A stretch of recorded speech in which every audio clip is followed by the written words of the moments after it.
रोहन और मैं हमारे दोस्त विनोद की शादी में उसके गांव जा रहे थे। उसका गांव काफी दूर था, लगभग 7 घंटे का सफर था। ऑफिस में ज्यादा काम के चलते हम दोनों ही निकलने में देर हो गए थे। जब हम रास्ते पर निकले तो रात का वक्त था, बस कुछ गाड़ियों का ही आना जाना था। गुस्से और थकावट के बीच मैंने रोहन से कहा, क्या यार, इतना काम था कि अब रात को सफर करना पड़ रहा है। रोहन हंसते हुए कहता है, चल कोई नहीं, रात का सफर और भी ज्यादा मजेदार होगा। बस ध्यान रखना, इस रास्ते पर बहुत कहानियां सुनी है। हम दोनों की बातें चल रही थी और धीरे धीरे हम सफर पर आगे बढ़ते जा रहे थे। अब रात के लगभग 10 बज रहे थे।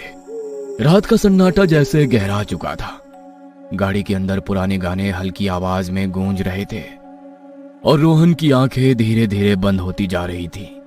बीच बीच में रेडियो बंद होने लगा तो मैंने परेशान होकर रेडियो बंद कर दिया और सब कुछ अचानक चुप हो गया। गांव जाने का रास्ता कच्चा और सुनसान था, वहां कोई जाता भी नहीं दिख रहा था। रास्ता अब जंगल से होकर फिर आगे हाईवे से मिलता था। थोड़ी देर बाद गाड़ी का इंजन अचानक बहुत तेज आवाज करने लगा। इंजन से उफनता हुआ गर्म धुआं बाहर आने लगा और मैंने गहरी सांस लेते हुए कहा, इस गाड़ी को भी अभी खराब होना था, अब तो कोई मदद भी नहीं मिलने वाली। गाड़ी को किनारे पर रोकते ही जैसे कुछ पल के लिए सब कुछ शांत हो गया। मैंने गहरी सांस ली और गाड़ी से बाहर निकला। गाड़ी से बाहर निकलते ही मुझे ऐसा लगा जैसे मैं किसी और दुनिया में कदम रख रहा था। सिर्फ हवा की हल्की सी सरसराहट थी जो जैसे अपनी ही कहानी सुना रही हो। जब मैंने गाड़ी के बोनट को हाथ लगाया तो गाड़ी बहुत गर्म हो गई थी। काफी देर से बिना रुके गाड़ी चलाने के कारण इंजन गर्म हुआ था। जैसे ही मैंने बोनट खोला, एक घना सैलाब जैसे धुआं बाहर निकला। मैंने आंखें बंद कर ली। जब मैंने फिर से आंखें खोली तो वहां एक स्पष्ट आकृति खड़ी थी, जैसे कोई साया, लेकिन मुझे लगा कि यह सिर्फ धुएं का असर था और कुछ नहीं। मैंने आंखों को हाथों से पोंछा और फिर से देखा तो वहां पर कुछ नहीं था। घड़ी में 11 बजने वाले थे और जंगल की खामोशी एक भयंकर अजनबी एहसास में बदल चुकी थी। गाड़ी का बंद होना एक खौफनाक संकेत लग रहा था। मैं मन ही मन सोचते हुए गाड़ी के पीछे रखी पानी की बोतल ले आया। मैंने पानी की बोतल उठाई, लेकिन जैसे ही बोतल के ढक्कन को खोलने लगा, जंगल के कीड़ों की आवाज अब मुझे बेहद खौफनाक लगने लगी थी, जैसे वे मेरे अंदर के डर को महसूस कर रहे हो और मुझे डराने की कोशिश कर रहे हो। तभी मुझे ऐसा महसूस हुआ कि मेरे पीछे कोई है। मेरे कानों में एक हल्की सी फुसफुसाहट आई, मेरी सांसें रुक सी गई। मैं धीरे से पीछे पलटा। वहां कुछ कदमों की दूरी पर एक आकृति खड़ी थी। वो बिल्कुल खामोश सी दिख रही थी। जैसे ही मैंने गौर से देखने की कोशिश की, वह आकृति अचानक से गायब हो गई। वो सब देखने के बाद ठंडी हवा के बावजूद मेरा पूरा शरीर पसीने से भीग चुका था। डर के मारे मेरी उंगलियां कांप रही थी। मैंने पानी की बोतल को फेंक दिया और गाड़ी का बोनट बंद करके गाड़ी में लौट कर बैठा। मेरी घबराहट और बढ़ गई। गाड़ी के अंदर सन्नाटा था, सिवाय मेरे तेज धड़कनों के। रोहन की तरफ देखा तो वो बिल्कुल चुपचाप सो रहा था। मेरी आंखों में डर था, लेकिन मैं किसी को आवाज नहीं दे पा रहा था।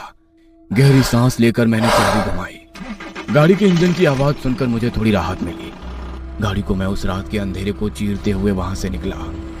अभी थोड़ी ही दूर गाड़ी चली थी कि फिर से गाड़ी के बोनट से धुआं आने लगा। मैंने खुद को समझाने की कोशिश की कि अब मुझे गाड़ी रोकने की गलती नहीं करनी है, चाहे कुछ भी हो जाए। अचानक गाड़ी की हेडलाइट्स में मैंने देखा कि सड़क के बीचों बीच कोई खड़ा हुआ था। पहले तो मुझे लगा कि ये कोई पेड़ या झाड़ी होगी, लेकिन जैसे ही मेरी नजर उस पर पड़ी, मेरे सामने आई। मैंने बिना किसी सोच के ब्रेक लगाए, लेकिन गाड़ी का नियंत्रण मेरे हाथों से पूरी तरह से निकल चुका था। गाड़ी एक भयानक झटका खाई और सामने जाकर एक बड़े पत्थर से टकराई। अचानक कुछ देर तक सब तरफ एक अजीब सी खामोशी छा गई। चारों ओर सिर्फ सन्नाटा फैल गया। चांद की हल्की रोशनी भी उस घने अंधेरे में गुम हो चुकी थी। धुआं और अंधेरे के बीच मुझे कुछ देर बाद होश आया। घबराहट में मैंने रोहन की तरफ देखा, जो अभी भी सीट पर पड़ा था। तुम ठीक हो? उसने मेरी तरफ देखकर कहा। मैं तो ठीक हूँ, लेकिन ये सब कैसे हुआ? मैं सुन्न होकर उसकी तरफ देख रहा था। लेकिन कुछ भी महसूस नहीं कर पा रहा था। मेरा दिमाग पूरी तरह से अंधेरे में खो चुका था, जैसे मैं किसी भयानक ख्वाब में फंसा हुआ था। मैं घबराकर जोर से चिल्लाया। मैंने रोहन की तरफ देखा। तुम्हारे साथ क्या हुआ था सुमित? रोहन ने पूछा। उसकी आवाज में घबराहट साफ झलक रही थी। मुझे नहीं पता, लेकिन मैं कुछ अजीब सा महसूस कर रहा था और अचानक जैसे मुझे लगा कोई हमारी गाड़ी के आगे आया। कौन था? मुझे नहीं पता। रोहन ने मेरी बात सुनकर थोड़ा पीछे हटते हुए कहा। मुझे भी कुछ अजीब सा महसूस हो रहा था। यहाँ इस रास्ते के बारे में बहुत कहानियां सुनी है मैंने। लोग कहते हैं कि यहाँ कोई आत्मा भटकती है। जो भी इस रास्ते से गुजरता है उसे अजीब सी चीजें दिखती हैं। उसकी सारी बातें सुनकर मेरे रोंगटे खड़े हो गए। हमें यहाँ से जल्दी निकलना चाहिए, मैंने कहा। उसने अपना मोबाइल निकाला और कहा, मैं विनोद को कॉल करता हूँ, शायद वो हमारी कोई मदद कर पाए। रोहन ने मोबाइल में देखा तो उसमें नेटवर्क ही नहीं था। मैंने कांपती हुई आवाज में पूछा, क्या हुआ? यहाँ पर नेटवर्क ही नहीं है, अब क्या करें? तभी अचानक से उसके मोबाइल की रिंग बजने लगी। हम दोनों एक दूसरे को देखने लगे। दोनों के मन में एक ही सवाल था कि जब मोबाइल में नेटवर्क ही नहीं था तो मोबाइल की रिंग कैसे बज रही थी। उसने मोबाइल में देखा तो उसमें से बहुत तेज रोशनी निकली और मोबाइल अचानक बंद हो गया। थोड़ी देर बाद मुझे किसी के गुर्राने की आवाज आने लगी। रोहन अभी भी उस बंद पड़े हुए मोबाइल की तरफ देख रहा था। मैंने कहा, रोहन, तुझे कोई आवाज सुनाई दे रही है? आवाज अब तेज होने लगी थी। तभी उसने धीरे से मेरी तरफ देखा।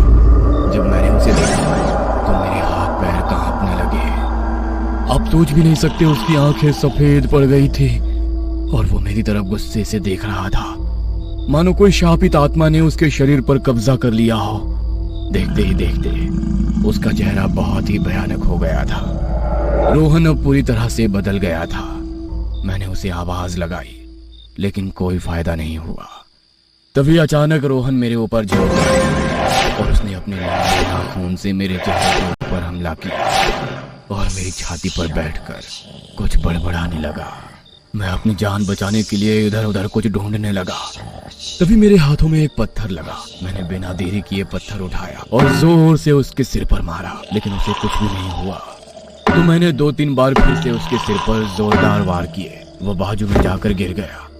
मैं वहां से गाड़ी की तरफ भागा और वो भी मेरे पीछे पीछे भागने लगा। गाड़ी के अंदर बैठते ही मैंने जल्दी से दरवाजा लॉक किया। मेरी सांसें तेज चल रही थी और दिल इतनी जोर से धड़क रहा था कि मुझे अपने सीने से उसकी आवाज सुनाई दे रही थी। मेरी नजर गाड़ी की पिछली सीट पर गई जहां एक लोहे की रॉड पड़ी थी। मैंने उसे जल्दी से उठाया और खिड़की से बाहर झांक कर देखने लगा। कुछ देर तक सब कुछ शांत हो गया था, लेकिन तभी अचानक रोहन गाड़ी की छत पर कूद पड़ा और उसके तेज नुकीले नाखून से गाड़ी की छत को फाड़ने लगा। छत पर भयानक आवाजें गूंज रही थी। अब मेरी हालत बहुत खराब हो चुकी थी। मुझे लगा कि मेरे बचने की कोई उम्मीद ही नहीं है। मैं डर और घबराहट से कांपने लगा और मन ही मन बस भगवान से दुआ करने लगा, हे भगवान, मुझे बचा लो, मुझे बचा लो। उसका हाथ गाड़ी की छत को चीरते हुए मेरी तरफ बढ़ा, लंबी नुकीली उंगलियां। मेरा डर अब बेकाबू हो चुका था। मैंने बिना एक पल सोचे गाड़ी का दरवाजा खोला और बाहर कूद गया। पीछे मुड़कर देखा तो रोहन मुझ पर गुर्राने लगा। मैंने बिना देरी किए भागना शुरू कर दिया। उस काली रात के अंधेरे में मुझे नहीं पता था कि मैं कहां जा रहा हूं। भागते भागते मैं वहां से काफी दूर आ गया। तभी मेरा पैर किसी चीज से टकराया और मैं नीचे गिर गया। मैंने खुद को संभालते हुए पीछे मुड़कर देखा। वो वहीं खड़ा था, बिल्कुल मेरे पीछे, जैसे कोई साया। उसकी आंखों में एक खौफनाक चमक थी और उसकी मुस्कान में शैतानियत का रंग था। उसने एक हाथ से मेरी गर्दन को कसकर पकड़ लिया और मुझे ऊपर उठा लिया। मेरी सांस अटकने लगी और मैं पूरी तरह से उसके शिकंजे में फंसा हुआ महसूस कर रहा था। मैंने पूरी ताकत लगाकर रॉड को उठाया और उसे जोर से उसकी खोपड़ी पर मारा। वो छटपटाते हुए नीचे गिर गया। गुस्से और डर से मुझे होश नहीं था। मैंने उसके सिर पर बार बार हमला किया। अगर आप इस स्थिति में होते तो आप क्या करते? मेरा मन कर रहा था कि मैं उसे पूरी तरह से खत्म कर दूं। जैसे ही मैंने उसके सिर पर एक और जोरदार वार किया, मुझे लगा कि शायद अब वो और नहीं उठेगा। उसका चेहरा असहनीय तरीके से विकृत हो चुका था। कुछ देर बाद न जाने कैसे मैं बेहोश हो गया और जमीन पर गिर पड़ा। जब मेरी आंख खुली तो सिर भारी था और शरीर में अजीब सी थकान महसूस हो रही थी। धीरे धीरे मैंने महसूस किया कि मैं एक बिस्तर पर लेटा हुआ हूं। मैंने इधर उधर देखा तो महसूस हुआ कि मैं किसी अस्पताल के कमरे में हूं। एक नर्स मेरे पास खड़ी थी। उसने देखा कि मैं होश में आ गया हूं तो जल्दी से बाहर चली गई। कुछ ही देर में एक डॉक्टर और एक पुलिस अफसर अंदर आए। पुलिस अफसर ने मेरे पास आकर पूछा, कैसा लग रहा है तुम्हें? मैंने खुद को संभालते हुए कहा, मैं यहां कैसे पहुंचा और रोहन कहाँ है? डॉक्टर ने मेरी हालत देखकर थोड़ा रुककर कहा, देखो, 1 हफ्ते के बाद तुम होश में आए हो। कुछ लोगों ने तुम्हारी गाड़ी को जंगल के रास्ते पर लावारिस खड़े देखकर पुलिस को खबर दी थी। जब पुलिस वहां पहुंची तो तुम्हें जमीन पर बेहोश पाया। मुझे याद आने लगा कि क्या हुआ था। रोहन का भयानक चेहरा, उसका हमला, और मैं लगातार उसे रॉड से मारता रहा। मैंने घबराकर कहा, लेकिन रोहन कहाँ है? वो मेरे साथ था, उसने मुझ पर हमला किया था। पुलिस अफसर ने हैरानी से मेरी तरफ देखा और कहा, हमने सारा जंगल छान मारा, लेकिन तुम्हारे अलावा हमें कोई और नहीं मिला। और तुम्हारी गाड़ी भी सही सलामत थी, उस पर कोई खरोच का निशान तक नहीं था। मैं हक्का बक्का रह गया। मैंने तो खुद देखा था कि रोहन ने गाड़ी की छत फाड़ दी थी। मैंने खुद उसे मार मार कर नीचे गिराया था। मैंने चिल्लाते हुए कहा, यह कैसे हो सकता है? मैंने उसे खुद देखा था, मैंने उसे मारा था। डॉक्टर ने मुझे शांत करने की कोशिश की और कहा, शायद तुम्हारे दिमाग पर कोई गहरी चोट आई है जिससे तुम्हें भ्रम हो रहा है। तुम कुछ दिनों से बेहोश थे, शायद तुम्हें कोई डरावना सपना दिखा हो। लेकिन मुझे पता था कि यह कोई सपना नहीं था, वो सब कुछ असली था। वो मेरी कल्पना नहीं थी। कुछ देर के बाद वो सब चले गए। मैं अस्पताल के कमरे में अकेला बिस्तर पर लेटे लेटे सोचता रहा कि आखिर ये सब क्या था। क्या वाकई वो मेरा भ्रम था या फिर कोई भूतिया घटना जिसने मुझे और रोहन को निशाना बनाया था। रात का समय हो गया था। कमरे में हल्की सी रोशनी थी और बाहर सन्नाटा पसरा हुआ था। मैं सोने की कोशिश कर रहा था, तभी मुझे लगा जैसे कोई मेरे पास खड़ा है। मैंने धीरे धीरे अपनी आंखें खोली तो देखा वहां मेरे बिस्तर के पास रोहन खड़ा था। वही सफेद आंखें, वही खौफनाक मुस्कान। मैंने डर के मारे चिल्लाना चाहा, लेकिन मेरी आवाज गले में ही अटक गई। वह धीरे से मेरे कान में फुसफुसाया, तुमने सोचा तुम बच जाओगे? ये तो बस शुरुआत है। और फिर अचानक वो गायब हो गया। मेरी सांसें तेज हो गई। मैं समझ चुका था कि यह सब कुछ असल में हो रहा था। मैं अभी भी उस भयानक खेल का हिस्सा था और शायद इस बार बचने का कोई मौका नहीं था। उस रात के बाद से मैं हर दिन किसी अदृश्य ताकत से लड़ता रहा। कुछ दिनों के बाद डॉक्टरों ने मुझे पागल समझकर पागल खाने भेज दिया, लेकिन मुझे पता था कि मैं पागल नहीं हूं। और एक दिन मैं हार गया। जब उन्होंने मुझे फांसी पर लटका पाया तो सबने सोचा कि मैंने अपनी जान ले ली, क्योंकि मैं पागल हो चुका था। लेकिन सच्चाई ये थी कि मैं उस भयानक आत्मा से बचने की आखिरी कोशिश कर रहा था। अब मैं यहां नहीं हूं, लेकिन मेरी कहानी यहीं खत्म नहीं होती।